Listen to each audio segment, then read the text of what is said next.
The fire cracked and hissed as Lyra Voss stood at the edge of the ceremony ground, her heart pounding so hard she was sure the whole pack could hear it.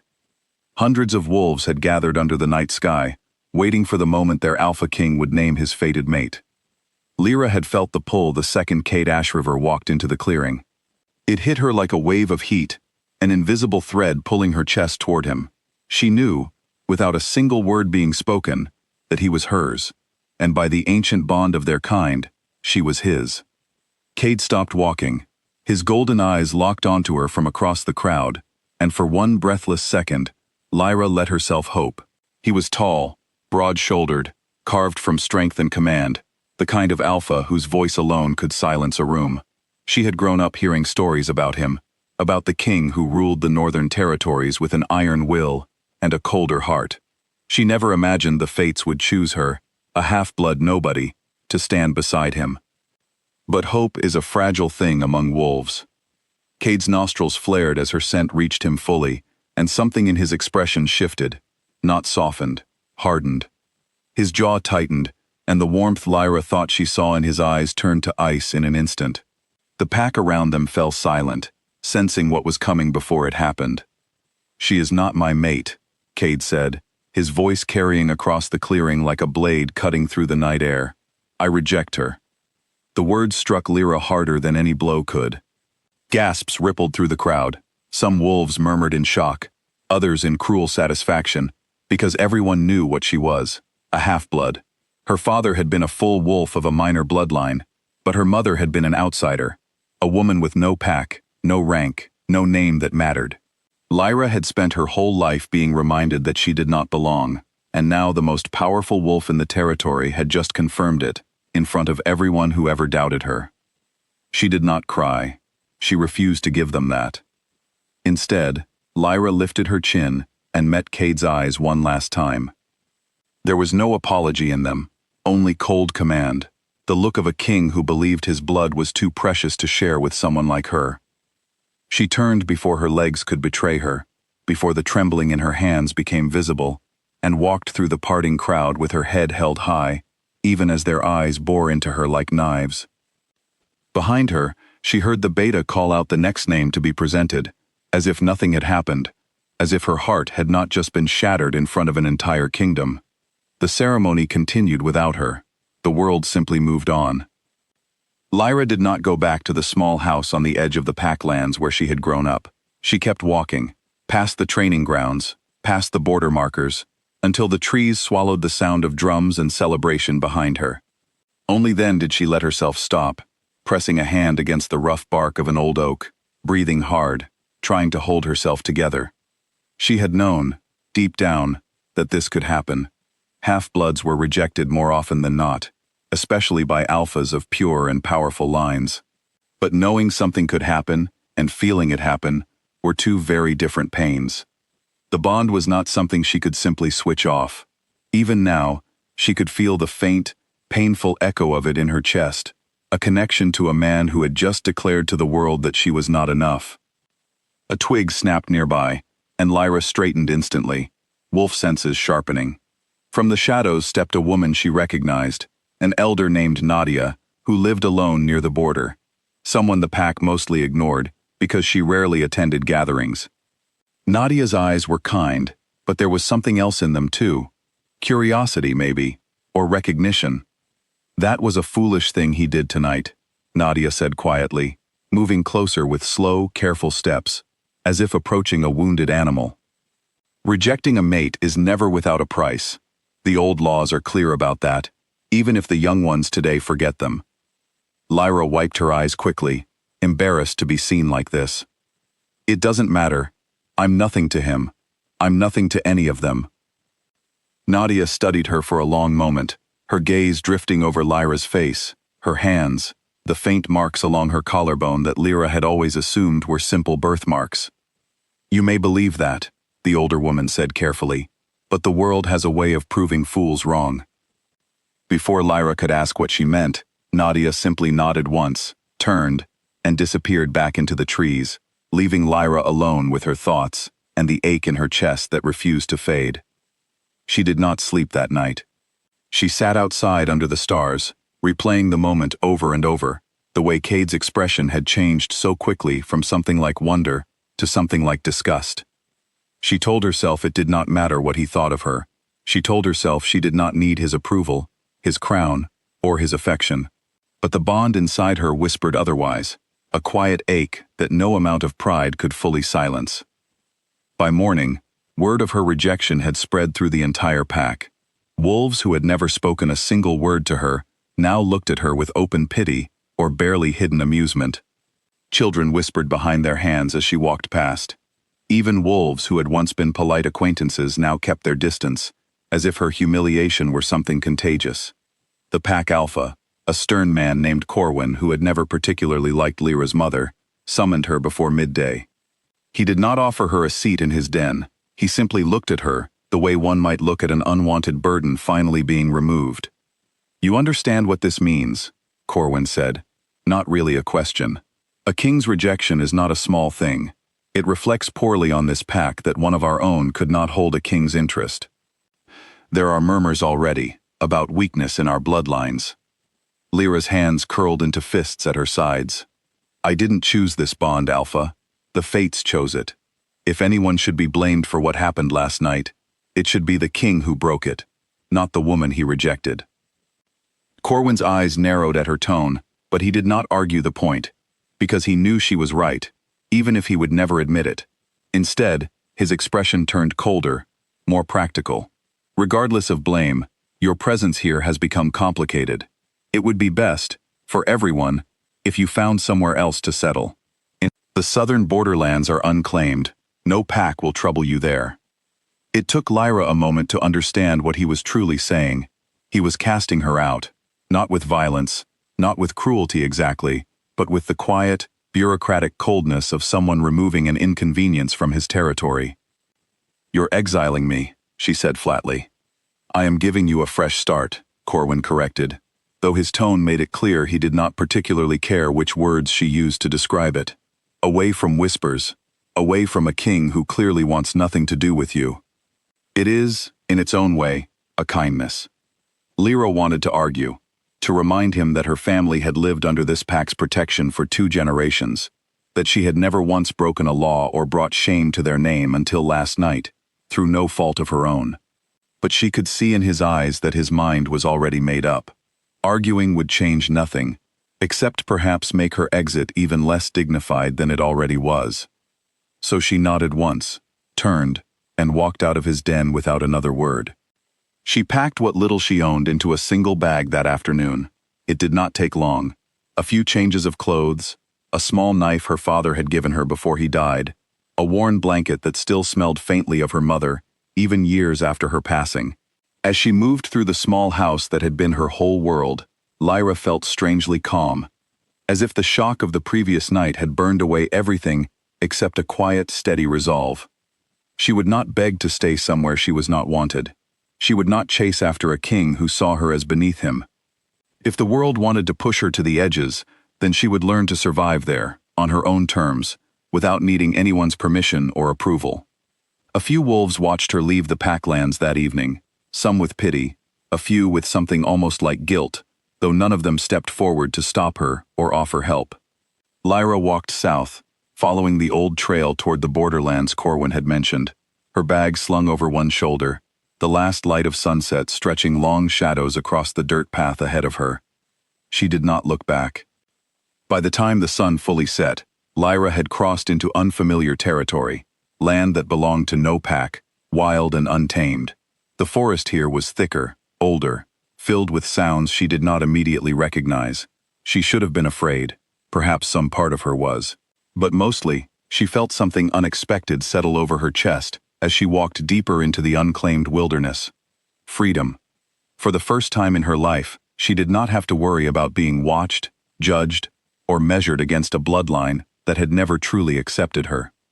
Out here, there was no pack to reject her, no king to humiliate her in front of hundreds of wolves. There was only herself, her wolf, and the wide unknown world stretching endlessly ahead. She found a small clearing near a stream, as the moon rose high above the treetops, and there, for the first time since the rejection, she allowed herself to shift. Her bones cracked and reshaped, fur rippling across her skin as her wolf form took over, and she let out a long, low howl into the night, one that carried across the empty hills, a sound that was part grief, part fury, and part something she could not quite name. Something answered. Not a wolf's howl. Something deeper, older, a strange resonance in the air that made the hair along her spine rise. Lyra froze, ears pricked forward, senses straining into the darkness. The sensation faded as quickly as it came, leaving her standing alone in the moonlit clearing, uncertain whether she had imagined it or whether the wilderness itself had somehow responded to her call. She did not know it yet, but that night marked the beginning of something far greater than heartbreak or exile. Somewhere deep within her blood, in a truth buried by generations of silence and secrecy, a power was beginning to stir, one that would soon make every wolf in the kingdom, including the king who had cast her aside, bow before her. But for now, Lyra Voss knew only one thing for certain, as she curled up beneath the stars that night, alone but unbroken. She would survive. And somehow, someday, Cade Ashriver would regret the day he looked at her and saw nothing worth keeping. 3 weeks had passed since Lyra Voss walked away from everything she had ever known, and the borderlands had already begun to change her. Her hands, once soft from a life of quiet chores, were now calloused from building shelter and hunting her own food. Her senses, always sharp for a half-blood, had grown even sharper out here, where survival depended on noticing every sound, every shift in the wind, every shadow that moved wrong among the trees. She had built a small shelter near the stream, using fallen branches and dried moss to keep out the worst of the wind. It was not much, but it was hers, untouched by pack politics or royal bloodlines or kings who thought her unworthy of a single glance. Out here, nobody cared what she was. The forest did not ask about her mother's rank or her father's minor bloodline. It only asked whether she could survive, and so far, she had proven that she could. Still, some nights, the ache of that public rejection crept back in, quiet and persistent, no matter how hard she tried to bury it beneath layers of forced indifference. The bond between mates was not something easily silenced, and even now, weeks later, she sometimes felt a strange pull in her chest, faint but undeniable, like a thread stretched taut across a great distance. She hated that part of herself.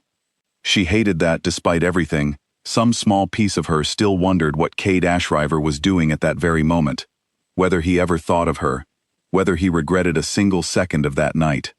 She told herself it did not matter. She told herself, over and over, that she was better off alone. Mostly, she believed it. One afternoon, as she checked the small snares she had set along the edge of the stream, Lyra caught a scent that did not belong in these woods. Wolf, but not one she recognized, and beneath it, something sharper, more aggressive. She straightened slowly, senses on high alert, scanning the tree line with careful eyes. A pair of wolves emerged from the shadows, both larger than her, both clearly trained fighters by the way they moved, low and controlled, testing the ground before committing to it. Rogues, most likely, wolves who had abandoned their packs or been cast out for crimes far worse than simply being born of mixed blood. The borderlands attracted wolves like this, ones with nowhere else welcome to go. Well now, the taller of the two said, circling slightly to Lyra's left, his eyes raking over her with open calculation. Didn't expect to find company out here, especially not company traveling alone. Lyra kept her expression carefully blank, refusing to let them see the way her pulse had quickened. I'm not looking for trouble. There's plenty of forest here for all of us. The second wolf laughed, low and unkind. That's cute. But territory doesn't work that way out here, sweetheart. This stream's ours now. You're trespassing. She understood immediately what they intended, the way predators sometimes hunted not for food, but simply because they could, because they had decided she was weaker, an easy target for whatever cruelty they had in mind. Lyra's wolf rose sharply beneath her skin, instincts screaming at her to run, to fight, to do something other than stand frozen, while two strange wolves closed in around her. She chose to fight. The first wolf lunged, and Lyra sidestepped just enough to avoid the worst of the impact, years of half-remembered training from her father kicking in, despite the fear pounding through her veins. She was not as strong as either of them, not as trained, but she was fast, and desperation made her faster still.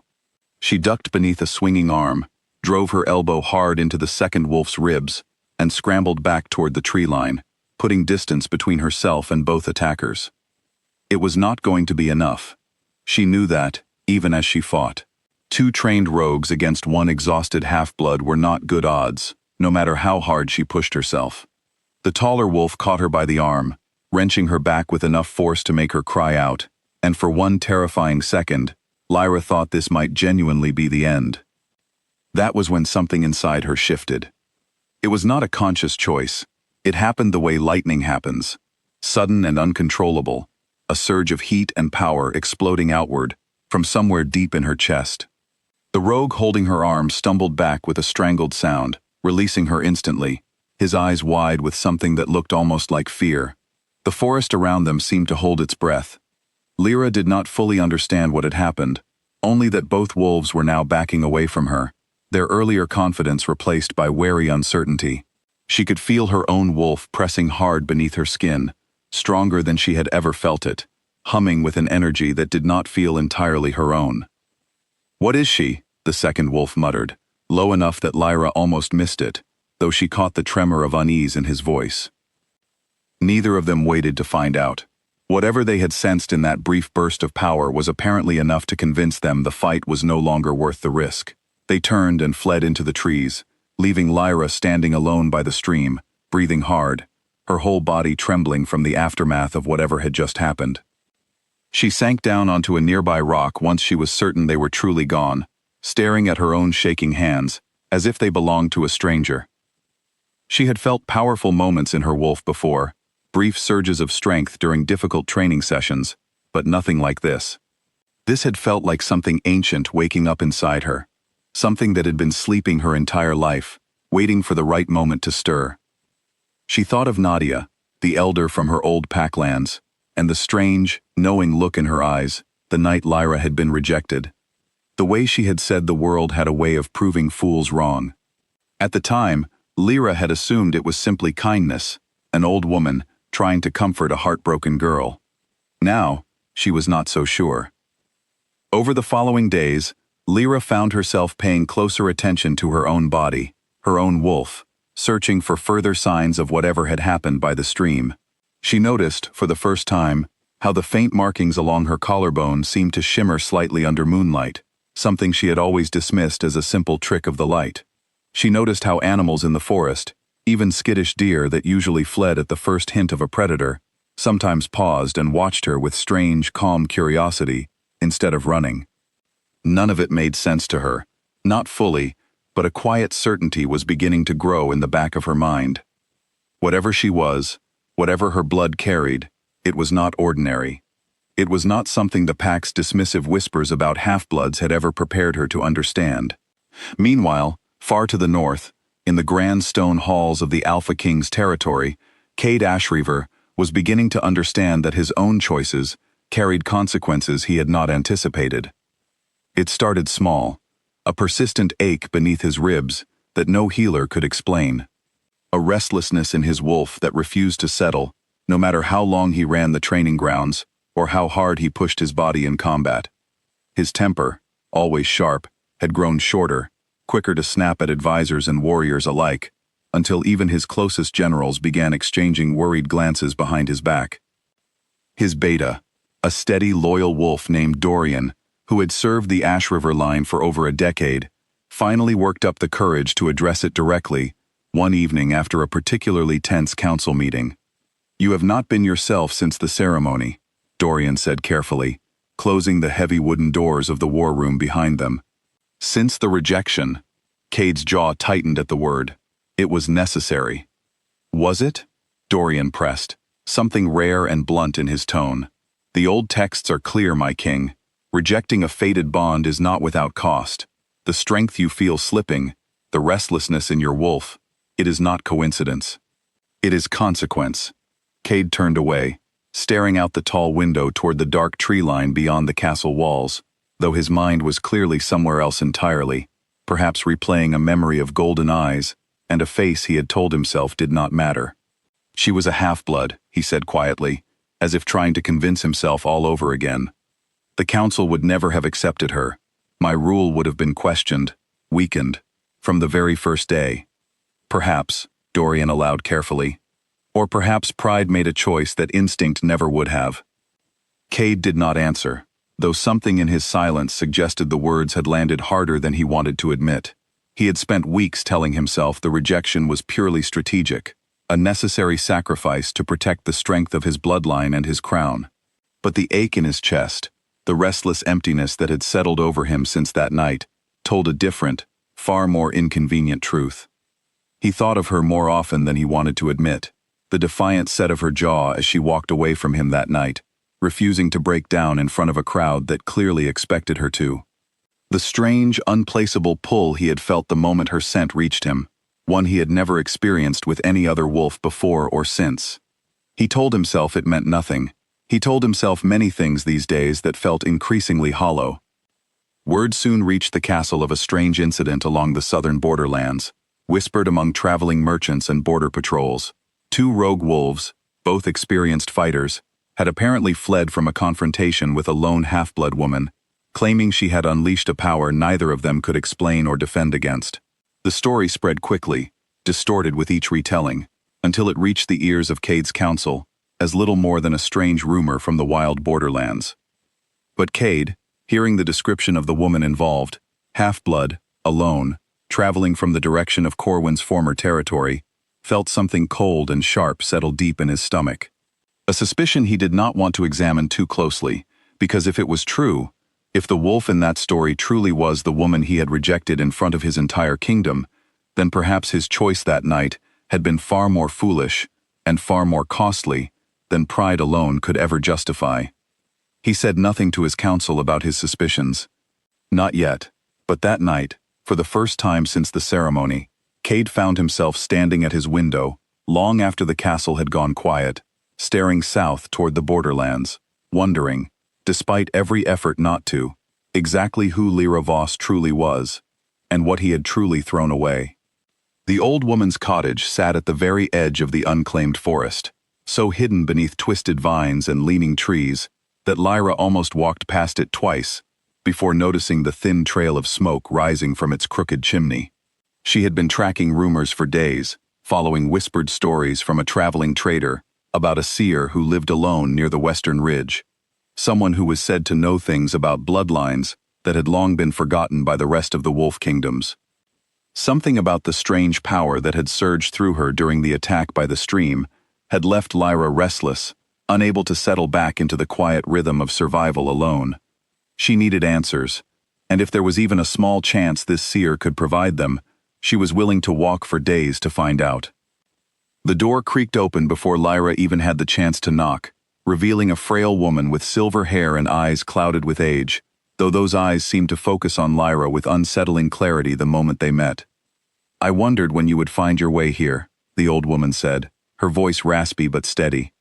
"Come inside, child. We have much to discuss, and I am afraid I do not have very long left to discuss it." Lyra hesitated only a moment before stepping into the small, dim cottage, filled with dried herbs, old books, and the faint smell of burning candle wax. The seer, who introduced herself simply as Elder Wren, gestured for Lyra to sit at a small wooden table, then lowered herself slowly into the chair across from her, studying Lyra's face with an intensity that made her feel strangely exposed. "You carry the mark," Wren said quietly, reaching out with a trembling hand to gently touch the faint markings along Lyra's collarbone, the ones Lyra had always dismissed as simple birthmarks. "I have not seen this mark in over 60 years. I thought, truly, that I never would again." "What mark?" Lyra asked, her heart beginning to race. "What are you talking about?" Wren's expression grew distant, as if she were looking through Lyra, rather than at her, seeing something from a much older, much darker memory.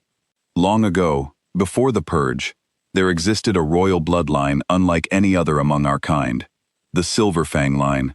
They were not simply alphas or kings, they were something more, chosen by the old moon spirits themselves to hold power over every pack, every wolf, regardless of bloodline or rank. Their word was law above all kings, their blood sacred above every crown. Lyra shook her head slowly, struggling to understand. That's just an old legend, a story parents tell their children. It was real, Ren said firmly, her clouded eyes suddenly sharp with old grief. And it was destroyed. Rival alphas, fearful of a power they could not control, banded together generations ago and slaughtered nearly the entire Silverfang line in a single brutal night, an event now spoken of only in whispers, as the Purge. They believed they had wiped it out completely. But one infant survived, smuggled away in secret by a loyal guardian, hidden among ordinary wolves where no one would ever think to look. Lyra's breath caught in her throat as the pieces began, slowly and terribly, to fall into place. "My mother," she whispered. Ren nodded slowly. "Your mother was that infant, grown into a woman who spent her entire life hiding a truth so dangerous it could have gotten her killed the moment anyone suspected it. She married quietly, lived quietly, and told no one, not even you, exactly what blood ran through her veins. I imagine she believed it was safer that way. Perhaps she was right, for a time. But she died when I was young," Lyra said, her voice unsteady. "She never told me any of this. I grew up believing I was simply a half-blood, unwanted, unremarkable. She likely intended to tell you when you were older," Ren said gently. "Fate, it seems, had other plans. But the blood does not lie, child. I can see it in your eyes, in the shape of that mark, in the way the very air around you seems to hum faintly with old power. You are the last living heir of the Silverfang line." Lyra sat back in her chair, stunned into silence, her mind racing to make sense of everything she was hearing. It explained the strange surge of power by the stream, the way the rogue wolves had fled in fear from something they could not name. It explained the strange marks she had never understood, the faint hum she sometimes felt beneath her skin during moments of intense emotion. It also explained something far more difficult to accept. If this ancient bloodline still held the power the legends described, then by the old laws Ren spoke of, every alpha, every king in every territory, owed loyalty and submission to her blood, not the other way around. The idea felt so impossibly large that Lyra could barely wrap her mind around it, especially after weeks of being treated as less than worthy by an entire kingdom. "Why tell me this now?" Lyra asked quietly. "Why does it matter, out here, so far from everyone who ever cared about bloodlines and crowns?" Ren's expression grew serious, almost urgent. "Because power like yours does not stay hidden forever, child. You already felt it stir once, without even trying to call it. It will continue to grow, whether you understand it or not, and there are those in this world, old enemies of the Silverfang line, who would seek to destroy you the moment they learned the truth, exactly as they destroyed your ancestors generations ago. You must learn to understand what you are, and quickly, before that knowledge falls into the wrong hands." The weight of the warning settled heavily over Lyra's shoulders.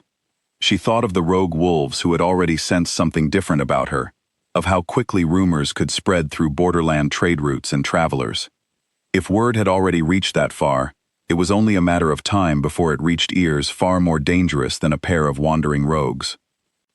Over the following days, Lyra stayed with Elder Ren, absorbing every fragment of knowledge the old woman was willing to share about the Silverfang bloodline, its history, its power, and the ancient laws that had once governed the entire wolf kingdom before the Purge shattered that order. She learned that the power she carried was tied deeply to emotion and instinct, difficult to control but instinctively protective, activating most strongly in moments of genuine danger or threat.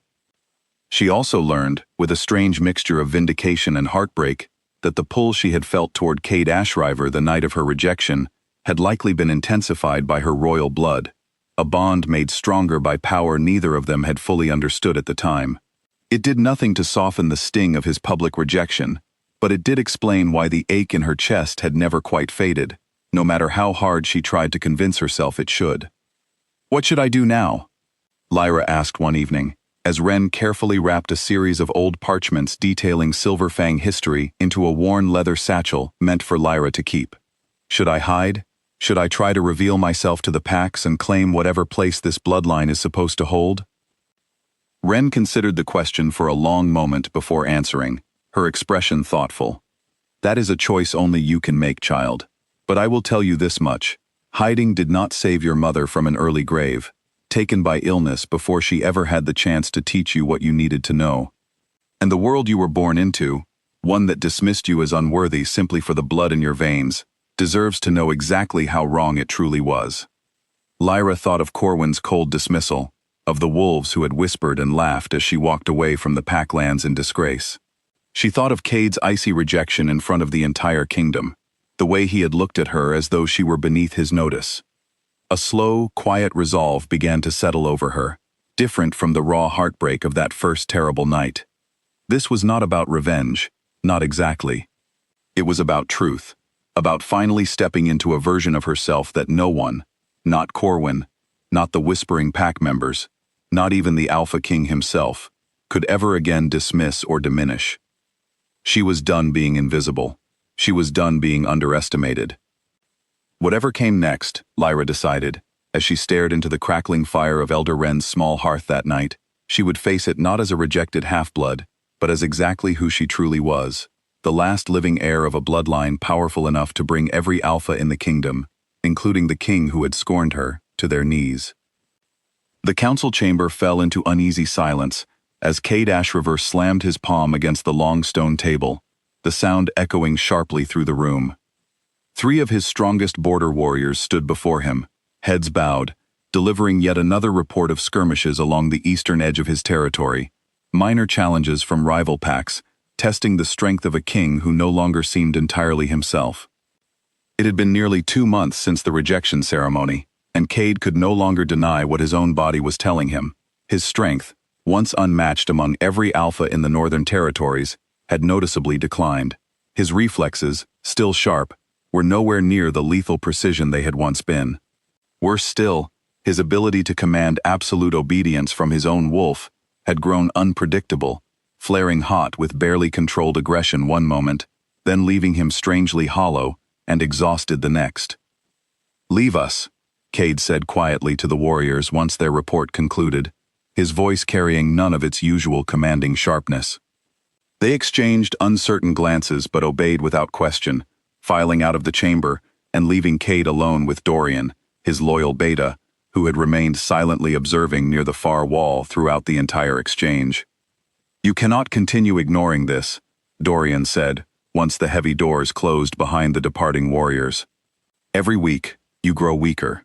The rival packs sense it, even if they do not yet fully understand the cause. It is only a matter of time before someone grows bold enough to test that weakness directly, rather than simply probing the borders." Cade sank heavily into his chair at the head of the table, rubbing a tired hand across his face. "I am aware, Dorian. Believe me, I am painfully aware." "Then you already know what must be done," Dorian pressed carefully. "The bond must be addressed, whether through acceptance, or at the very least, direct communication with the one you rejected.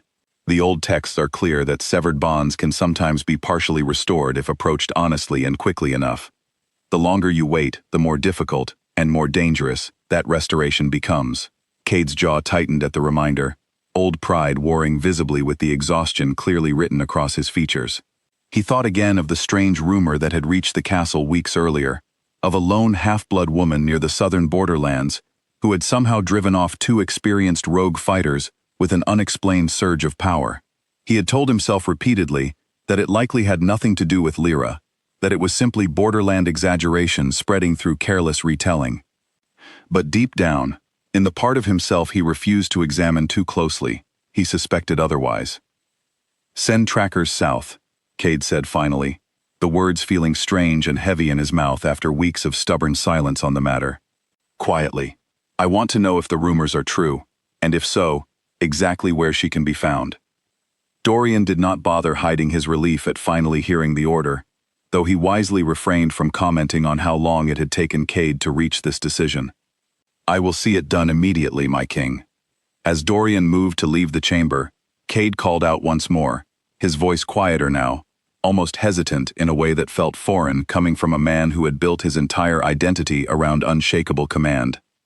"Dorian, if she truly is out there, struggling, suffering because of my choice that night, find her quickly. Whatever pride led me to reject her, it does not excuse whatever hardship that decision may have caused her since. Dorian studied his king for a long moment, something unreadable passing behind his eyes, before he simply nodded and departed, leaving Cade alone once again, with his thoughts, and the persistent, gnawing ache that had settled permanently beneath his ribs since the night of the ceremony. The following days passed slowly for Cade, filled with restless nights and distracted council meetings. He found himself replaying the rejection ceremony more often than he cared to admit, focusing not on his own carefully rehearsed justifications, but on small details he had barely registered in the moment. The brief flash of hope in Lyra's eyes just before he spoke the fatal words. The way she had refused to let a single tear fall, even as the entire kingdom watched her humiliation unfold. The quiet, unshakable dignity in the way she had turned and walked away, refusing to beg or plead for a mercy he had never intended to offer. He had told himself, that night and every night since, that rejecting her had been a necessary political decision, a king protecting the strength and perception of his bloodline. But sitting alone in his private chambers, staring at the flickering candlelight, Cade found that justification growing thinner and more hollow with each passing day. Nearly a week later, Dorian returned to the castle, with news that immediately set the entire council on edge. The trackers had confirmed the rumors were, in fact, true. A lone half-blood woman matching Lyra's description had indeed been living along the southern borderlands, and stranger still, local traders spoke of increasingly unusual occurrences surrounding her presence there. Animals behaving strangely calm around her, a faint, unexplainable hum some claimed to feel in the air whenever she was near, and the confirmed account of 2 rogue wolves fleeing in genuine fear from a confrontation they should have easily won. "There is more," Dorian added carefully, watching Cade's reaction closely as he delivered the next piece of information. The trackers followed her trail to a remote cottage near the western ridge, home to an old seer named Wren. According to local legend, Wren possesses knowledge of bloodlines long thought extinct. Cade's expression shifted sharply at this, old instinct and newfound suspicion colliding uncomfortably. What bloodline? Dorian hesitated only a moment before answering. "The Silverfang line, my king. The royal bloodline destroyed during the Purge, generations ago." The chamber fell utterly silent. Every wolf present understood the weight of those words, the ancient, near-mythical power once attributed to that bloodline before rival alphas conspired to wipe it out entirely. If even a fraction of those old legends held any truth, and if Lyra truly carried that blood within her, then Cade had not simply rejected a half-blood outcast that night. He had rejected the one wolf in the entire kingdom, whose lineage outranked his own crown entirely. "That cannot be confirmed through rumor alone," one of the older council members said carefully, though the uncertainty in his voice suggested even he did not fully believe his own words. "No," Cade agreed slowly, his mind racing through the implications. "It cannot, which is precisely why I intend to see the truth for myself." Despite Dorian's careful attempts to argue for a more measured approach, gathering additional information before acting directly, Cade's mind was already made up. He gave orders that very evening for a small, discreet party to travel south at first light, determined to confirm the truth himself, rather than relying on second-hand reports and uncertain rumors. That night, as the castle settled into quiet darkness around him, Cade stood alone at his window once more, staring toward the southern horizon, with an intensity that surprised even himself. Whatever fear or foolish pride had guided his decision that terrible night at the ceremony, he could feel something entirely different rising within him now, something closer to dread, mixed uncomfortably with a longing he had spent weeks trying desperately to suppress.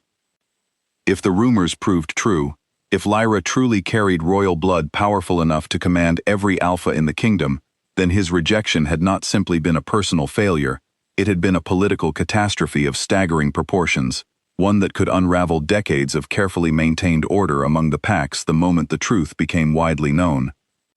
But beneath that very real political concern lay something far more personal, something Cade found much harder to examine honestly. Somewhere beneath his crown, his pride, and his carefully constructed reputation as an unshakable king, a quieter, more vulnerable part of him simply wanted to see her again. Not because of bloodlines or ancient power or political consequence, simply because, despite every effort to convince himself otherwise, he had not stopped thinking about her once since the night he cast her aside. As dawn broke over the northern territories the following morning, Cade rode south with a small, carefully chosen escort, his heart heavy with a tangled mixture of dread, determination, and a hope he refused to name aloud, even to himself. Whatever waited for him at the end of that journey, he understood, with growing certainty, that his life, and quite possibly his entire kingdom, was about to change in ways he could no longer control. The scream tore through the quiet morning air, before Lyra even had time to react, her body moving on pure instinct as she burst from Elder Wren's cottage and sprinted toward the sound. She rounded a cluster of thick trees just in time to see Wren stumbling backward from three armed strangers, their eyes cold and calculating as they closed in on the frail old woman with clear, violent intent. "Where is she?" one of the intruders demanded, his voice sharp with impatience. "We know the girl was staying here. Tell us now, and perhaps you live to see tomorrow." Lyra did not wait to hear Wren's response. She stepped forward from the tree line, drawing every eye in the clearing directly toward her. "I'm right here. Leave her alone." The three strangers turned toward her immediately, and Lyra recognized the look in their eyes at once, the same calculating hunger she had seen far too many times since her exile began. These were not simple rogues looking for easy prey. Their movements were disciplined, coordinated, the kind of precision that suggested formal training, and worse, a specific purpose. "There she is," the apparent leader said, a slow, satisfied smile spreading across his face. "The Silver Fang heir herself. Word travels fast, little wolf. Even to those who would rather see your bloodline finished once and for all." Lyra's blood ran cold at the confirmation that her identity, something she had only recently discovered herself, had already spread far enough to reach wolves with clearly dangerous intentions. She had no time to process the fear building in her chest before all three attackers moved at once, closing the distance between them with brutal speed. She fought back with everything she had, drawing on the training she had built over weeks of survival alone in the wilderness. But these opponents were far more skilled than the rogue wolves she had faced before. Within moments, Lyra found herself badly outmatched, pain blooming across her side, as one attacker's strike landed hard enough to send her stumbling toward the ground. That was when she heard it. A furious howl, unmistakably powerful, cutting through the chaos of the clearing like a blade. Lyra looked up just in time to see a massive golden wolf crash into the nearest attacker, with devastating force, sending him sprawling several feet away, clearly stunned by the sheer power of the impact. Cade. She recognized him instantly, even in his wolf form, the sheer commanding presence of him unmistakable, despite the shock of seeing him here, now, in the middle of what had nearly become her final moments.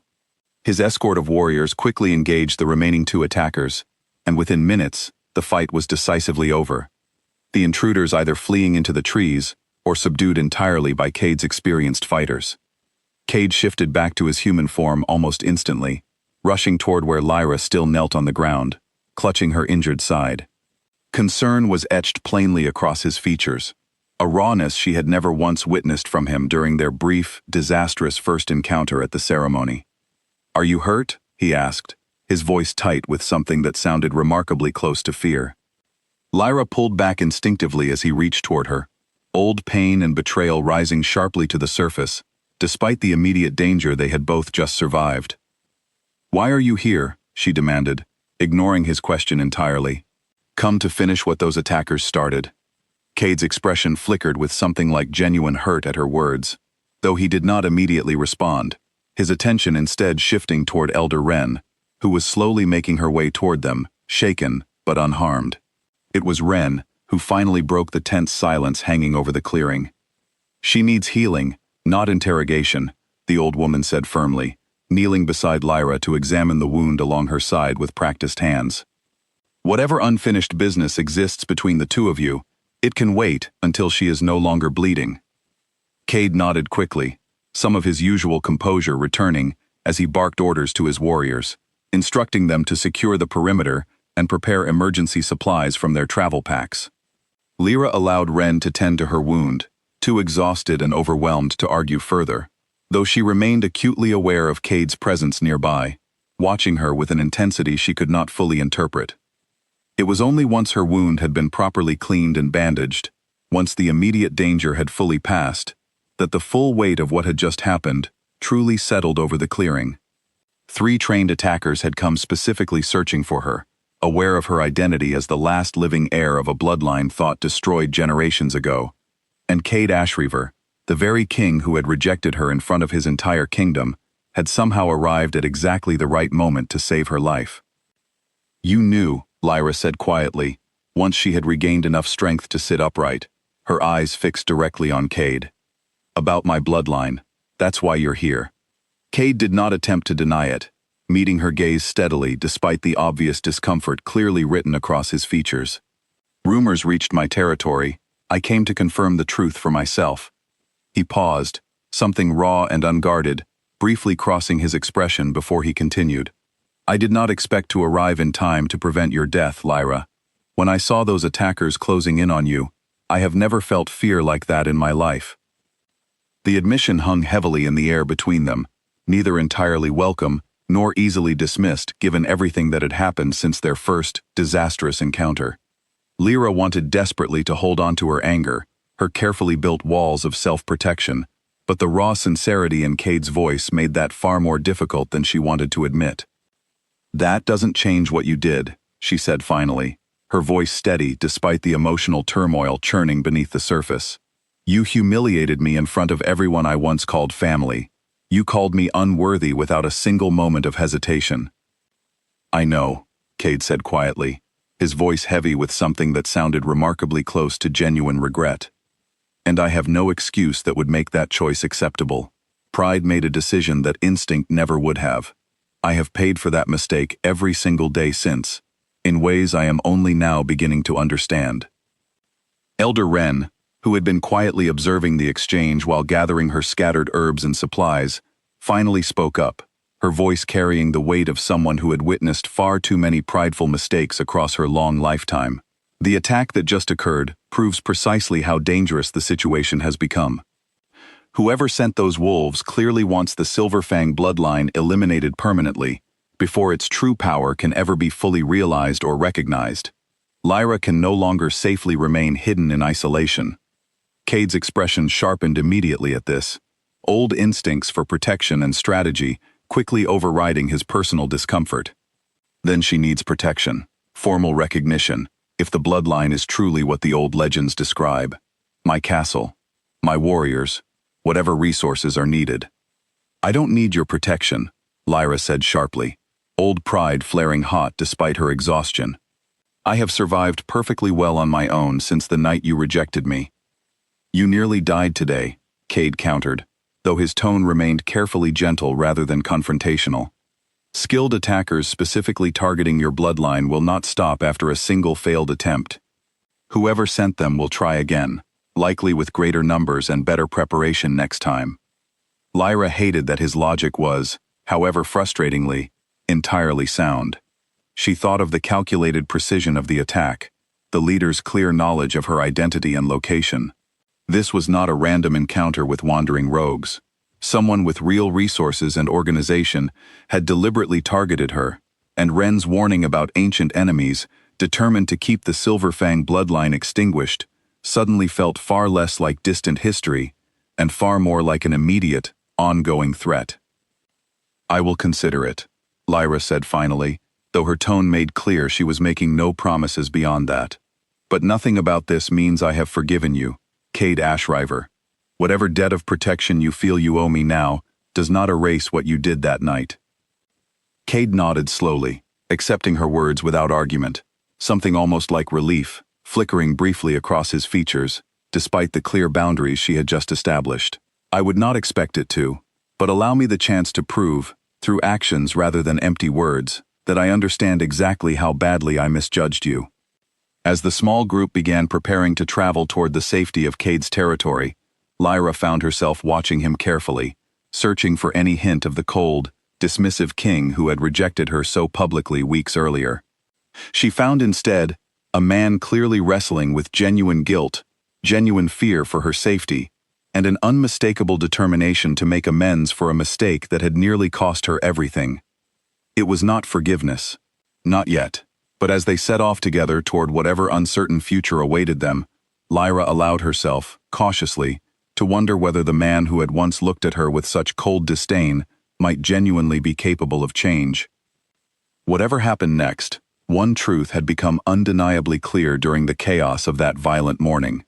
The world beyond the quiet borderlands was far more dangerous, and far more interested in the truth of her bloodline than Lyra had ever imagined possible. The Council of Elders convened within 3 days of Lyra's arrival at Cade's castle, summoned from every corner of the Northern Territories, by urgent messengers, carrying news that had already begun spreading rapidly through the packs, despite Cade's careful attempts at discretion. The Grand Hall, usually reserved for formal treaties and territorial disputes, had never held quite so many powerful wolves within its walls at a single time. Lyra stood at the center of that hall now, dressed in simple but dignified clothing provided by the castle staff, her back straight, despite the nervous energy churning beneath her calm exterior.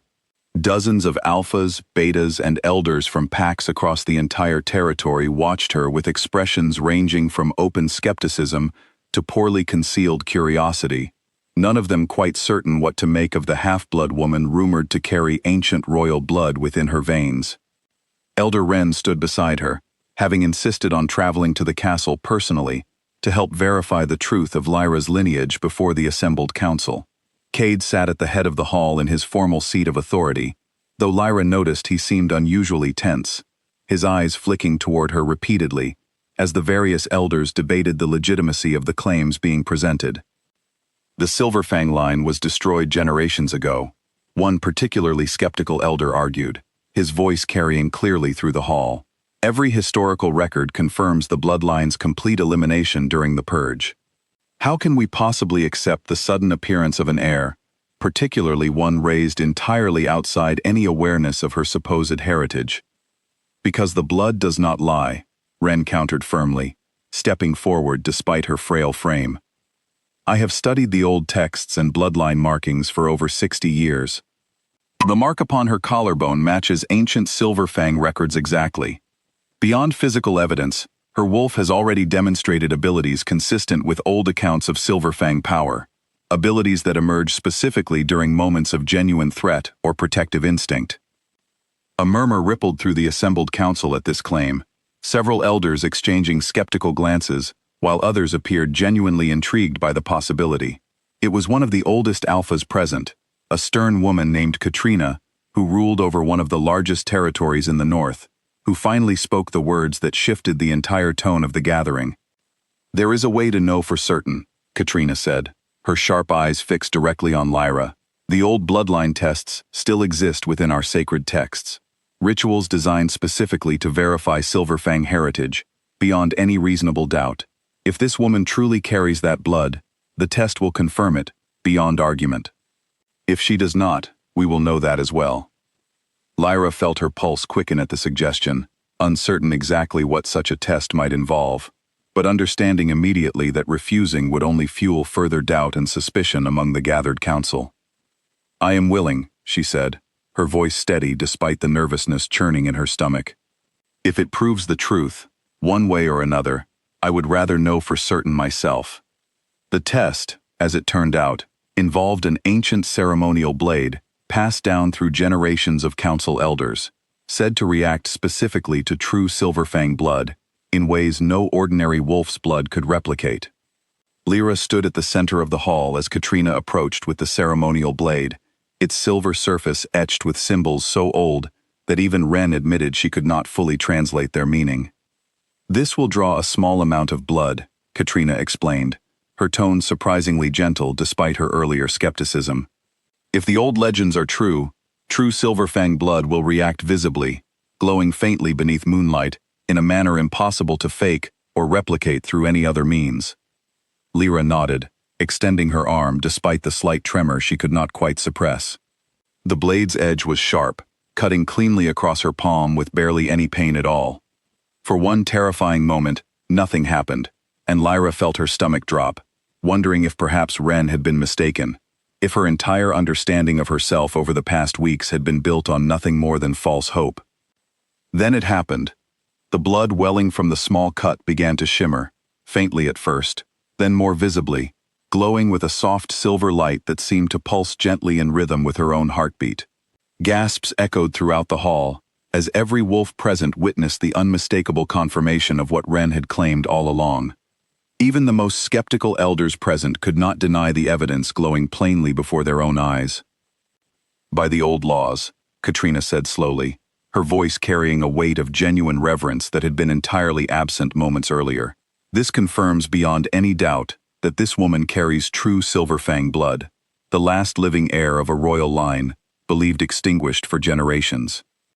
What followed happened almost too quickly for Lyra to fully process. One by one, beginning with Katrina herself, the assembled alphas and elders began lowering themselves into deep, formal bows, a gesture of submission and respect that Lyra had witnessed offered only to the most powerful rulers among the wolf kingdoms. Even Cade, after only a brief hesitation, rose from his formal seat and bowed deeply before her, an act that visibly stunned several members of his own council. "By the ancient laws governing our kind," Cade said, his voice carrying clearly through the now silent hall, "every alpha owes fealty and submission to true Silverfang blood. I acknowledge that debt now, before this entire council, and pledge my loyalty and protection to Lyra Voss, rightful heir to a bloodline that outranks my own crown entirely." Lyra stood frozen at the center of the hall, overwhelmed by the sight of the very court that had once dismissed her existence, now bowing before her in complete submission. Weeks earlier, she had been cast out, humiliated, treated as unworthy by nearly everyone in this room. Now, that same room knelt before her, acknowledging a truth that changed everything she had ever understood about her place in the world. It should have felt triumphant. In many ways, it did. But standing there, watching proud alphas bow their heads before her, Lyra found herself feeling something far more complicated than simple vindication. A quiet, persistent voice in the back of her mind reminded her that these same wolves would likely have continued dismissing her indefinitely had the ancient blade not proven her heritage beyond any possible doubt. Their sudden respect felt less like genuine acceptance and more like careful political calculation. Once the formal ceremony concluded and the council slowly began dispersing to spread word of the momentous confirmation throughout the territories, Cade approached Lyra quietly, his expression difficult to fully read. "You seem troubled," he observed carefully, "despite everything the council has just confirmed in your favor." Lyra considered her words carefully before answering, still processing the whirlwind of emotions churning within her. Weeks ago, this same council would have laughed at the idea of me holding any power worth respecting. Now they bow simply because an old blade confirmed my bloodline. It makes me wonder how much of their sudden respect is genuine, and how much is simply fear of ancient power they suddenly realize they cannot control. Cade's expression grew thoughtful at her words, clearly recognizing the validity of her concern. Perhaps both things can be true simultaneously. Fear often precedes genuine respect, particularly among wolves accustomed to measuring worth purely through strength and bloodline. Given time, and given the chance to witness your character directly rather than simply your lineage, I believe genuine respect will follow naturally. "And what about you?" Lyra asked, studying him carefully. "Is your sudden loyalty rooted in genuine respect, or simply survival instinct, now that my blood outranks your crown?" The question clearly caught Cade off guard, and for a long moment, he said nothing, seemingly searching for an honest answer, rather than simply offering empty reassurance. "I would like to believe it is genuine," he said finally, his voice quiet and sincere. "But I understand entirely if you have no reason yet to trust that claim, given everything that happened between us before today.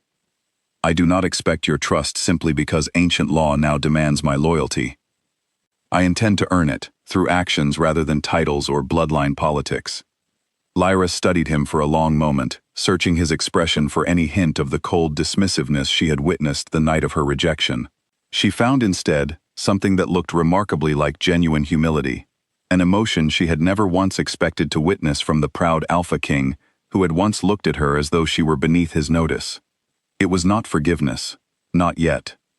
But as the grand hall slowly emptied around them, leaving Lyra alone with the newly humbled king and the staggering weight of her own newly confirmed destiny, she allowed herself, cautiously, to wonder whether genuine change truly was possible, both for the proud court that had once rejected her, and for the man who now stood quietly beside her, waiting patiently to prove himself worthy of trust he had not yet earned. Weeks passed within the castle walls, and Lyra found herself slowly adjusting to a life that felt almost unrecognizable compared to the quiet isolation of her time in the borderlands. Servants addressed her with careful respect, council members sought her opinion on matters of territorial law, and wolves who had once dismissed half-bloods as unworthy now studied her every word with genuine attentiveness. It was, in many ways, everything she never imagined she would have. Yet Lyra remained cautious, deliberately keeping Cade at arm's length despite his consistent efforts to prove his sincerity. She had agreed to remain at the castle for her own safety, given the very real threat still posed by whoever had orchestrated the attack near Wren's cottage, but she had made clear from the beginning that her presence there did not equal forgiveness, nor did it mean she intended to simply fall back into the bond he had once so publicly rejected. Cade, to his credit, never pushed the matter beyond what she was willing to offer. He remained respectful, patient, showing up in small, consistent ways rather than grand gestures clearly designed to win favor. He personally ensured her chambers were comfortable, quietly arranged for skilled trainers to help her better understand and control her growing Silverfang abilities, and made a point of publicly deferring to her judgment during council discussions, even when doing so clearly challenged the pride he had once guarded so fiercely. Still, Lyra remained wary. Too many wolves throughout her life had shown kindness only when it benefited them directly, and she found it difficult to fully trust that Cade's changed behavior stemmed from genuine growth rather than careful political calculation now that her bloodline outranked his crown. "You watch him constantly," Wren observed one afternoon, having chosen to remain at the castle temporarily to help Lyra better understand the full scope of her inherited abilities. The old seer sat comfortably in a chair near the window of Lyra's private study, watching with quiet amusement as Lyra paced restlessly across the room. "Testing him, perhaps, though I wonder if you are entirely certain what test you are hoping he passes." "I'm not testing him," Lyra said, though her tone lacked full conviction even to her own ears. "I simply refuse to be fooled twice by the same man." Wren's expression remained knowing, though she wisely chose not to press the matter further, instead, redirecting their conversation toward the practical matter of Lyra's continued training. Over recent weeks, Lyra had begun learning to consciously access the power that had once surged through her, only during moments of extreme danger, slowly developing greater control through careful practice and meditation exercises Wren had taught her from old Silverfang texts. It was during one such training session, held privately within the castle's enclosed garden, that Cade unexpectedly appeared, watching quietly from the entrance, rather than immediately interrupting. Lyra noticed his presence, but continued her exercises, focusing on carefully drawing forth a controlled shimmer of silver energy along her fingertips, a small but significant improvement from the uncontrolled bursts of power she had experienced during her earlier encounters. "That is remarkable progress," Cade said once she finally paused, genuine admiration clear in his voice as he stepped further into the garden. Even the old texts describe such precise control as exceptionally rare, even among trained Silverfang heirs of the past. "I've had good motivation," Lyra replied, wiping a light sheen of sweat from her forehead. "Surviving another assassination attempt tends to encourage rapid learning." Cade's expression grew more serious at the reminder, old guilt flickering briefly across his features.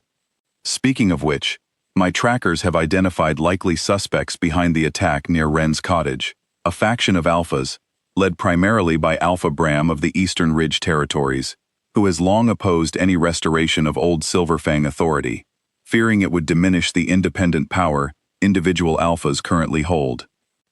Lyra's stomach tightened at the news, though she was not entirely surprised given Wren's earlier warnings about ancient enemies, determined to keep her bloodline suppressed.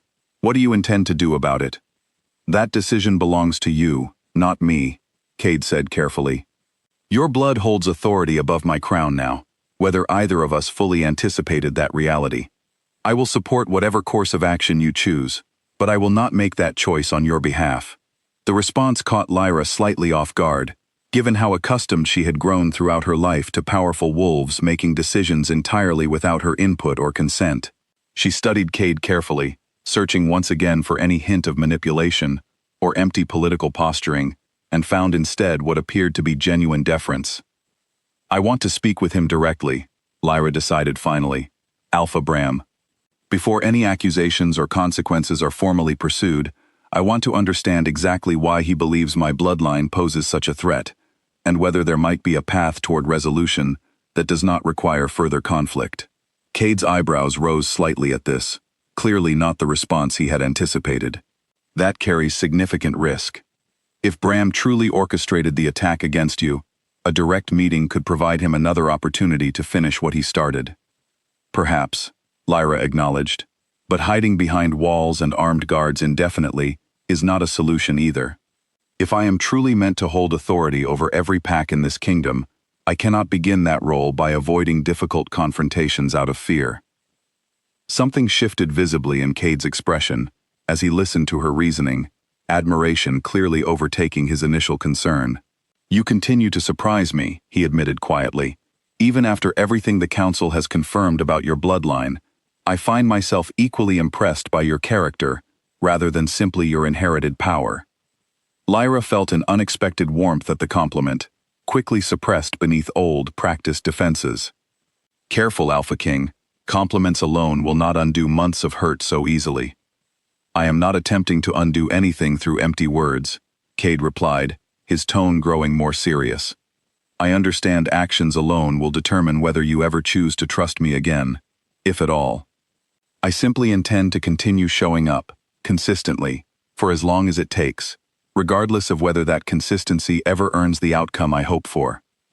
The sincerity in his voice was difficult to dismiss, and Lyra found herself, despite every carefully maintained boundary, softening slightly toward him in that quiet garden moment. She said nothing further, unwilling to fully lower her guard just yet, but the silence between them felt notably less tense than it had during their earlier interactions since her arrival at the castle. Arrangements for the meeting with Alpha Bram were made carefully over the following days, with Cade insisting on accompanying Lyra personally despite her initial objections that she needed to establish her own independent authority rather than appearing to rely entirely on his protection. Eventually, they reached a compromise, with Cade attending as an equal presence rather than a protective figure standing between her and potential danger. The meeting itself, held in carefully chosen neutral territory along the border between their respective lands, proved tense from the very first moment. Alpha Bram, a broad-shouldered wolf with cold, calculating eyes, made no attempt to hide his open skepticism and barely concealed hostility toward Lyra's presence, though he maintained careful diplomatic composure given the significant number of warriors Cade had brought as protective escort. "You come seeking what, exactly?" Bram asked coldly, his gaze flicking dismissively between Lyra and Cade. "Confession? Apology? I assure you, you will find neither here."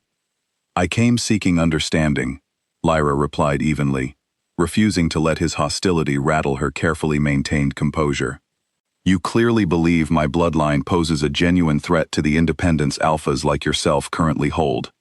I would like to understand exactly why, rather than simply assuming malice without context."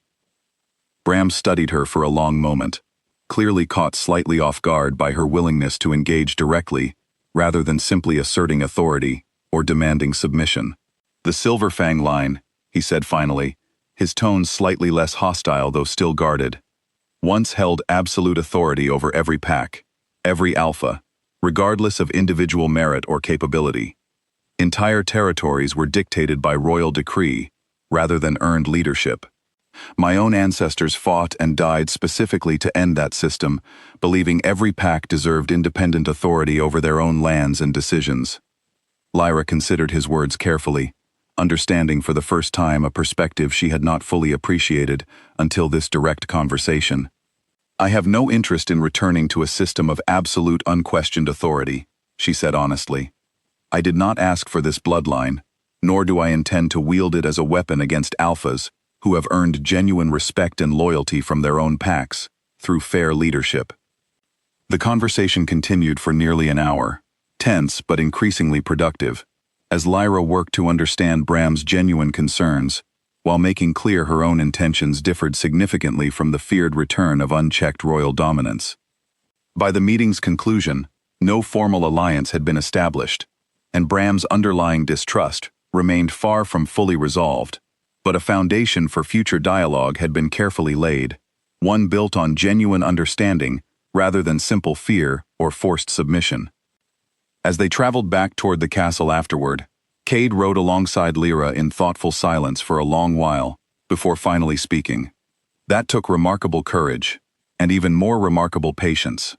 Many rulers, myself included in the past, would have simply demanded submission rather than seeking genuine understanding first.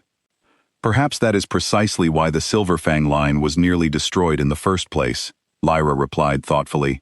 Absolute power without genuine understanding breeds resentment eventually, regardless of how legitimate that power might be. I have no intention of repeating that same mistake. Cade studied her with quiet admiration as they continued their journey homeward, something in his expression suggesting genuine respect had, at some point during recent weeks, begun to grow into something considerably deeper. Lyra noticed the look but said nothing, unwilling yet to fully name the complicated warmth slowly building within her own chest, despite every effort to remain guarded. Whatever remained unresolved between them, both personally and politically, one thing had become increasingly clear during their journey together. Lyra Voss was not simply inheriting old power through bloodline alone. She was actively shaping what that power would mean for an entire kingdom, one careful, deliberate choice at a time. The warning came just after midnight, delivered by a breathless young messenger who nearly collapsed at the castle gates, after running for miles without rest. Dorian rushed the boy directly to Cade's private chambers, where Lyra had been reviewing old Silverfang texts alongside Ren, the three of them immediately alert to the clear urgency written across the messenger's exhausted features. Alpha Bram, the young wolf gasped out, struggling to catch his breath. He sent me directly, at great personal risk. There is a conspiracy forming among several Eastern Alphas, a plot to eliminate Lyra Voss before her authority can be fully recognized and consolidated across the territories. They intend to strike within days, during the upcoming territorial summit where representatives from every major pack will gather. Cade's expression darkened immediately, old battle instincts sharpening despite the late hour. Bram sent this warning himself, after everything between our territories?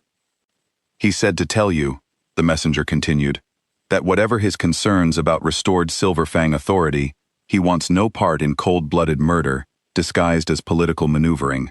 He believes several alphas intend to install a puppet leader, someone easily controlled, once Lyra has been eliminated, and the bloodline conveniently declared extinct once again. Lyra felt a cold chill settle over her at the revelation, though beneath the fear, a steady resolve was already beginning to form. She had known, ever since Ren's initial warnings, that powerful enemies existed who wished to see the Silverfang bloodline permanently destroyed. Confirmation of an active, imminent plot still managed to feel different from abstract warning, more immediate and considerably more dangerous. Who leads this conspiracy? Cade demanded, already moving toward his war table to begin planning a response. Alpha Colton, of the Ridgeback territories, the messenger answered, along with two smaller allied packs. Bram believes they intend to frame the assassination as an unfortunate accident, perhaps blaming rogue wolves or outside enemies, ensuring no direct connection back to themselves. Over the following hour, Cade, Dorian, and several trusted warriors worked quickly to develop a strategy for the upcoming summit, debating whether Lyra should attend at all, given the clear danger, or whether her absence might simply delay the inevitable confrontation, while damaging her credibility among packs, still uncertain about her legitimacy. I will attend, Lyra said firmly, cutting through the debate with quiet authority that immediately silenced the room. Hiding from this threat accomplishes nothing beyond delaying an eventual confrontation. If Alpha Colton and his allies believe eliminating me will simply erase this problem, they fundamentally misunderstand what they are truly facing. It is far too dangerous, Cade argued, genuine worry evident beneath his carefully maintained composure. We cannot guarantee your safety within a large gathering, particularly one where conspirators clearly intend to strike. "I am not asking you to guarantee my safety," Lyra replied evenly. "I am telling you my decision.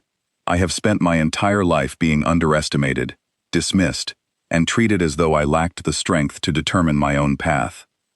I refuse to let fear dictate that path now, particularly not when doing so would only embolden those seeking to destroy everything my ancestors nearly died protecting." Cade studied her for a long moment, clearly torn between his protective instincts and genuine respect for her determination. Finally, he nodded slowly, old pride giving way to trust he had been carefully building throughout recent weeks. "Then we prepare accordingly. If you intend to attend, we ensure you do so with every possible advantage." The days leading up to the territorial summit passed in a blur of careful preparation. Ren continued intensive training sessions with Lyra, helping her further refine control over her Silverfang abilities, while Cade and Dorian worked to identify trusted allies among the attending packs, who might provide additional support should the conspiracy attempt to act during the gathering itself. The summit itself was held within a grand outdoor amphitheater near neutral territory. Representatives from dozens of packs gathered beneath open sky to discuss matters of territorial law and, increasingly, the significant political implications of Lyra's confirmed Silverfang heritage. Tension hung thickly in the air from the moment proceedings began, though outwardly, the gathering maintained careful diplomatic formality. Alpha Colton, when he finally addressed the assembly directly, proved every bit as calculating as the warning had suggested, his words carefully measured to sow doubt without appearing openly hostile. "We must consider carefully," he said, his voice carrying smoothly across the amphitheater, "whether restoring absolute authority to a single bloodline, however historically significant, truly serves the best interests of packs who have thrived under independent leadership for generations."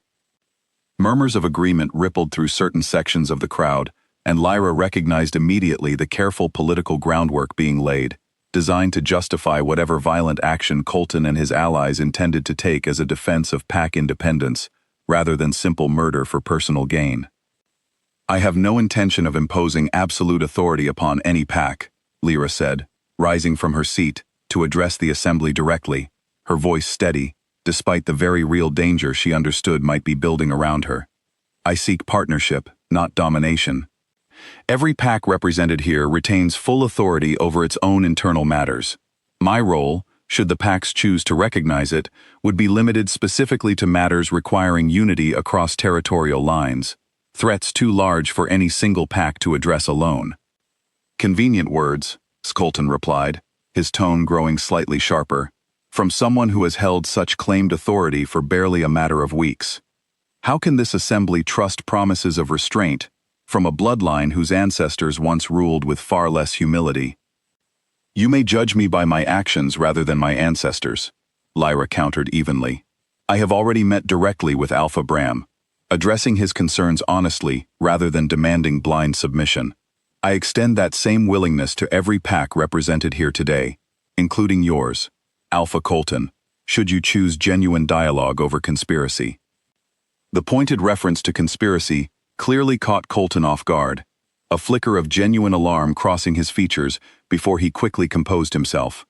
It was in that brief moment of hesitation that Cade, watching carefully from nearby, signaled discreetly to his warriors, positioned strategically throughout the gathering. The attack, when it came, happened swiftly.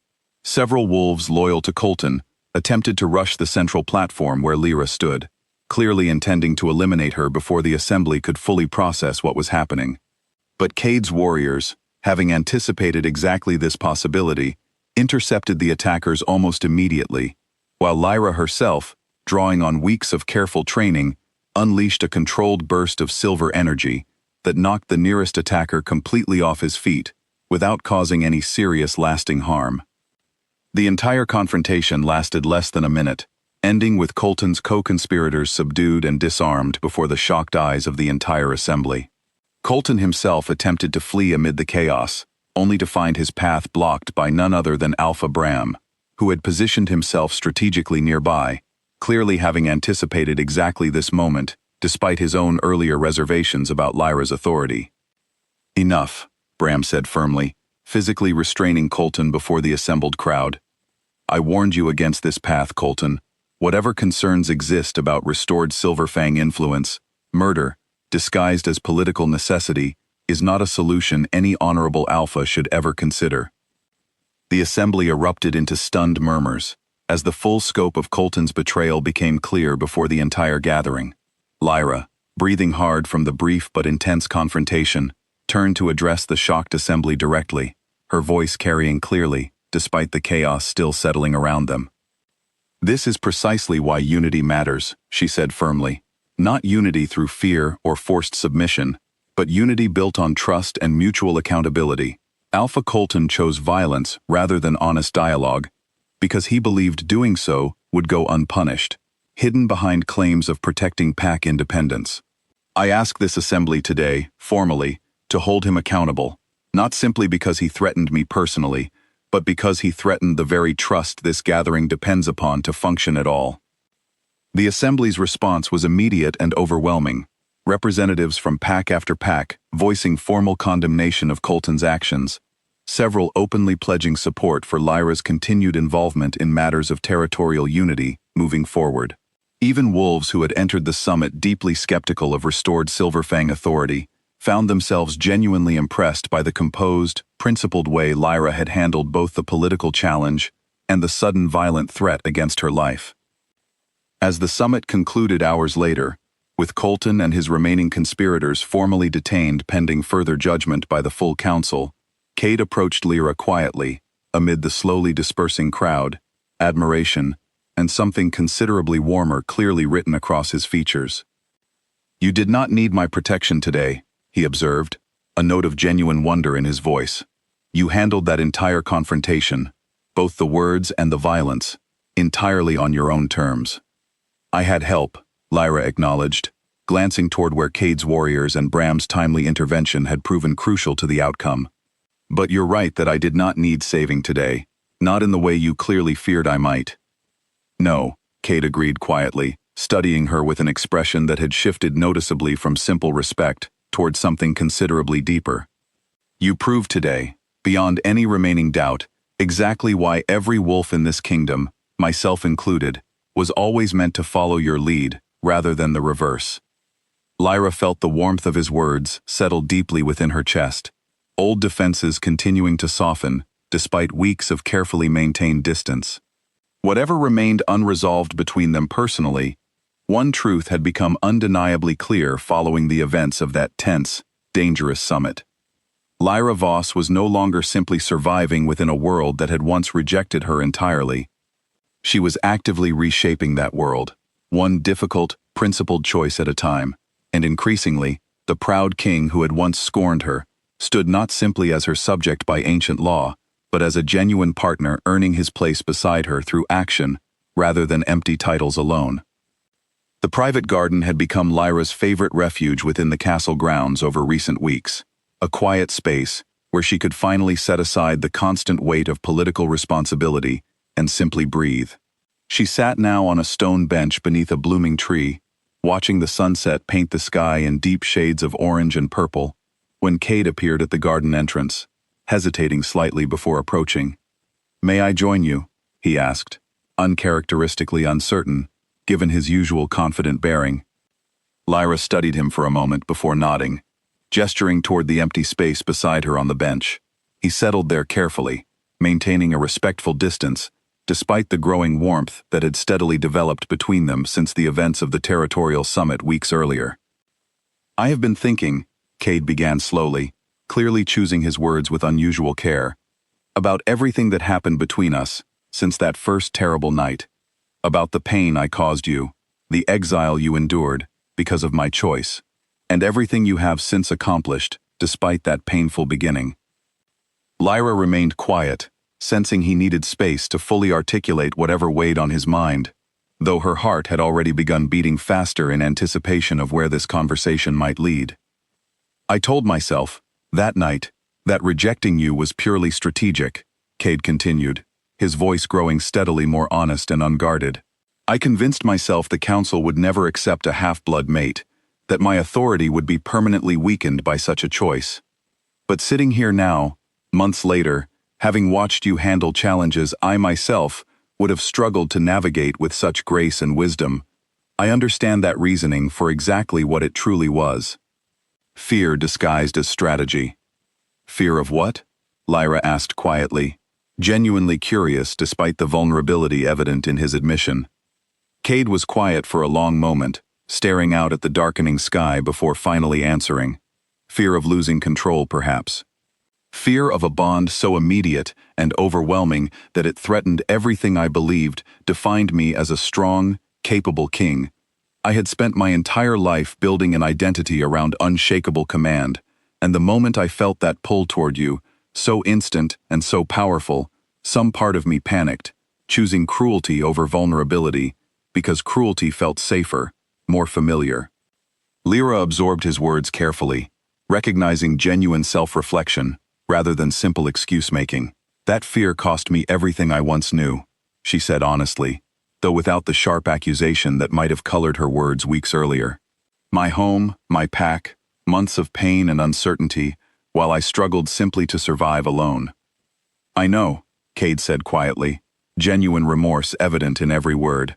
And I cannot undo that pain, no matter how much I wish I could. But I can promise you this, Lyra. Whatever comes next between us, whether you choose to ever fully trust me again or not, I no longer wish to rule as your king by ancient law alone. I would rather stand beside you as an equal, earning whatever place I hold in your life through genuine partnership rather than obligation.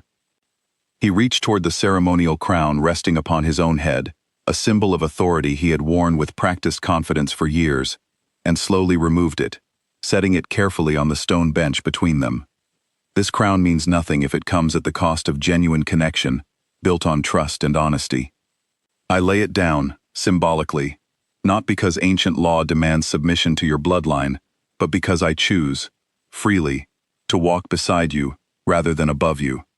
Lyra stared at the crown resting between them, the weight of the gesture settling deeply within her chest.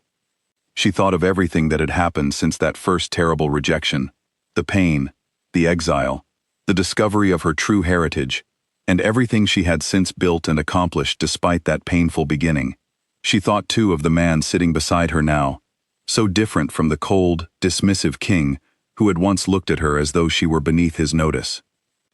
I spent months telling myself I did not need your approval, Lyra said slowly, her own voice growing more vulnerable than she had allowed herself to be in a very long time, that I was better off without the bond, without you. And in many ways, I built genuine strength through that independence, strength I would not trade for anything. I would never ask you to, Cade said quietly. But, Lyra continued, I would be lying if I claimed the bond between us simply disappeared because I wished it away. Even during my exile, even during moments when I hated you most for what you had done, I felt that connection, faint but undeniable. I have spent recent weeks watching you carefully, testing whether the man who once rejected me had genuinely changed, or whether your loyalty was simply careful political calculation, given my newly confirmed authority. And what have you concluded? Cade asked, genuine vulnerability evident in the question. Lyra considered her answer carefully before speaking, wanting to be entirely honest, rather than simply offering easy reassurance. I have watched you defer to my judgment, even when doing so clearly challenged your pride. I have watched you support decisions that limited your own authority, without complaint or resentment. And today, watching you remove that crown, choosing partnership over the very kingship that once defined your entire identity, I believe, genuinely, that whatever fear drove your original rejection has been replaced by something far more honest. Cade's expression shifted with visible hope at her words, though he remained carefully patient, clearly unwilling to push beyond whatever boundary she chose to establish. Does that mean, he asked carefully, that you might consider allowing me back into your life, not as your king by ancient obligation, but simply as Cade, hoping to earn a place beside you through genuine partnership? Lyra reached out slowly, picking up the crown from where it rested between them, studying its intricate silver design for a long moment before finally answering. I forgive the choice you made that night, she said quietly, though forgiveness does not mean I have forgotten the pain it caused. Healing takes time, Cade, and trust rebuilt slowly is far more valuable than trust simply assumed. I understand, Cade said immediately, genuine relief evident despite her careful qualification. But, Lyra continued, a small, genuine smile beginning to form, despite months of careful emotional guarding, I am willing to build that trust, slowly, together, if you remain as committed to genuine partnership as you have shown yourself to be over these past difficult months. Cade's expression brightened with unmistakable joy at her words, though he restrained himself from any overly dramatic reaction, instead, simply reaching out to gently take her hand in his, a small, careful gesture that nonetheless carried significant weight, given everything they had both endured to reach this fragile but genuine moment of reconciliation. Then I intend to spend every day earning exactly that trust, Cade said softly, for as long as it takes, and for as long afterward as you will allow me to remain beside you.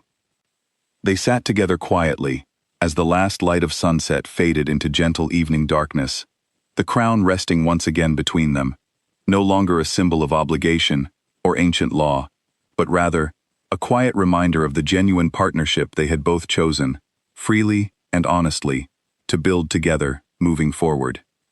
Whatever challenges still lay ahead, both politically and personally, Lyra understood, sitting quietly beside the man who had once rejected her so publicly, that they would face those challenges now as genuine equals, bound not simply by ancient bloodline or fated bond, but by trust, deliberately and carefully rebuilt, through honest effort on both their parts. It was not the fairy tale reconciliation she might once have imagined during simpler, more naive days before her rejection and exile. It was something far more meaningful, forged through genuine hardship and honest growth, rather than simple fate alone. And Lyra found herself, for the first time since that terrible ceremony months earlier, genuinely hopeful about whatever future awaited them both. The grand hall had been transformed entirely for the occasion, its stone walls draped in banners bearing both the silver crest of the restored Silverfang line and the golden emblem of the Ashriver crown, woven together for the very first time in generations to symbolize the unity now being formally celebrated. Wolves from every territory across the northern lands had traveled for days to attend, filling the hall and the surrounding courtyards until it seemed the entire kingdom had gathered in a single place. Lyra stood in a private chamber adjoining the main hall, studying her reflection in a tall mirror, while Wren carefully adjusted the final details of her formal attire, a gown woven with silver thread that caught the candlelight in a way that seemed to shimmer faintly, echoing the very power that ran through her veins. It had been nearly 6 months since the night of her rejection, 6 months that had transformed her from an exiled half-blood into the acknowledged heir of a bloodline powerful enough to unite an entire kingdom. You look every bit the queen you were always meant to become, Wren said softly, her aged eyes bright with genuine pride as she stepped back to examine her work. Your mother would be proud beyond words, child, to see how far you have come, and how much strength you have shown throughout this entire journey. Lyra felt a familiar ache at the mention of her mother, though it was tempered now by gratitude rather than simple grief. I wish she could have told me herself, before everything happened. It would have saved so much confusion, so much pain. Perhaps, Wren agreed gently, but I suspect the strength you built through hardship, discovering the truth on your own rather than simply inheriting it easily, has made you a far wiser and more capable leader than you might otherwise have become. Sometimes the most difficult paths teach us lessons no easy inheritance ever could. A soft knock interrupted their conversation, and Dorian entered the chamber, offering a respectful bow before delivering his message. Everything is prepared, my lady. The council awaits, along with representatives from every major territory, including several unexpected guests who traveled considerable distance specifically for this occasion. Lyra's eyebrows rose curiously at this. Unexpected guests? Alpha Bram, Dorian explained, a small smile tugging at his features, along with several alphas from territories that initially expressed significant skepticism regarding your claimed heritage. It seems recent months have done considerable work in changing minds throughout the kingdom. The mention of Bram brought a genuine smile to Lyra's face, remembering their tense first meeting months earlier and the significant role he had ultimately played in exposing Colton's conspiracy during the territorial summit. Their relationship had grown steadily since then, built on mutual respect, earned through honest dialogue rather than simple submission to ancient law. As Lyra made her way toward the grand hall entrance, she found Cade waiting for her just outside, dressed in formal attire that complemented her own, the golden Ashriver crest embroidered carefully alongside silver-fang symbols along his ceremonial coat. He had insisted, throughout the planning of this occasion, that the day be celebrated as a joint coronation, uniting both crown and ancient bloodline law under a single shared vision for the kingdom's future, rather than simply elevating Lyra alone above him. "You look absolutely radiant," Cade said softly, taking her hand gently as they prepared to enter the hall together. "Though I suspect you already know that." "Careful," Lyra teased lightly, genuine warmth evident in her tone after months of steadily rebuilding trust between them. "Flattery alone will not make this ceremony pass any faster." Cade chuckled softly, though his expression quickly grew more serious as he studied her carefully. "Are you ready? Once we walk through those doors, everything changes permanently. There will be no returning to the quiet simplicity of the borderlands, no matter how difficult today's responsibilities may sometimes feel in the months and years ahead." Lyra considered his question seriously, thinking back over everything that had led to this singular moment. The pain of her initial rejection, the isolation and danger of her exile, the startling discovery of her true heritage, the dangerous conspiracies she had faced and overcome, and finally, the slow, deliberate rebuilding of trust with the very man who had once cast her aside so publicly. "I have never been more ready for anything in my entire life," she said finally, genuine certainty evident in every word. "Whatever challenges lie ahead, I no longer face them as a rejected half-blood, searching desperately for acceptance. I face them as exactly who I am meant to be, standing beside a partner I trust completely." Together, they walked through the grand doors into the packed hall, greeted immediately by the thunderous sound of hundreds of wolves rising to their feet in unified respect. Lyra scanned the crowd as they made their way toward the ceremonial platform at the hall's center, recognizing faces from every corner of her journey. Ren, standing proudly near the front. Dorian, positioned loyally near Cade's usual place of authority. Even Bram, watching with quiet approval from among the gathered alphas, a considerable distance from the skeptical hostility of their very first meeting. As they reached the platform, Katrina, the elder alpha who had first proposed the ancient bloodline test months earlier, stepped forward to lead the formal ceremony, her voice carrying clearly through the now silent hall.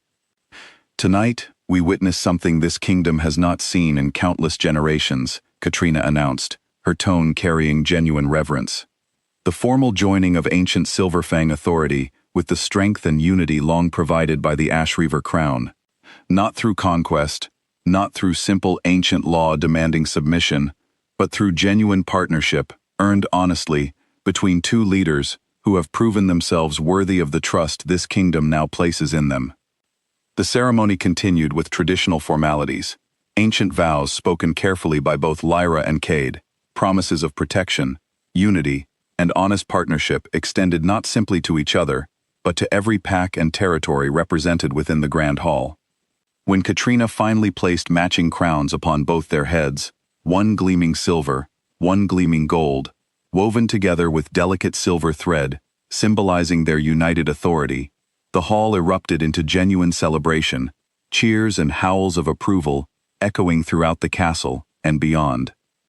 Lyra stood at the center of that celebration, Cade's hand held firmly in her own, surrounded by wolves who had once doubted her very existence, now celebrating her leadership with genuine enthusiasm rather than simple fearful obligation. She thought back, briefly, to that terrible night months earlier, standing alone and humiliated, before a crowd that had seemed, at the time, entirely unified against her. How far she had traveled since then, not simply in terms of political power or ancient bloodline recognition, but in genuine personal growth, resilience, and the slow, careful rebuilding of trust with a man who had once broken her heart so completely. "Any regrets?" Cade asked quietly, leaning close as the celebration continued joyfully around them, about how everything unfolded, however painfully, to bring us to this exact moment. Lyra considered the question seriously, thinking of the pain, the exile, the danger, and everything else her journey had demanded of her. No, she said finally, genuine certainty evident in her voice. Every difficult moment taught me something essential about my own strength, my own worth, independent of anyone else's approval or acceptance. I would not trade those lessons, even for an easier path toward this same destination. Cade squeezed her hand gently, but moaned of array, genuine admiration and love evident in his expression as he studied her carefully. Then I am simply grateful, every single day, that fate gave me the chance to earn my way back into your life, despite every foolish mistake I made along the way. As the celebration continued late into the night, wolves from every territory across the kingdom raising their voices together in unified joy and respect, Lyra found herself finally, fully at peace, with everything her difficult journey had demanded of her. She had begun this story as a rejected half-blood, dismissed and humiliated by an entire kingdom that saw her as unworthy of even basic respect. She ended it as a queen, not simply through ancient bloodline or ceremonial crown, but through genuine strength, wisdom, and resilience, earned honestly through every difficult challenge she had faced and overcome. And standing beside her, no longer the cold, dismissive king of that painful first night, stood a partner who had proven, through consistent action rather than empty words, that genuine change and genuine love were indeed possible, even after the deepest betrayal.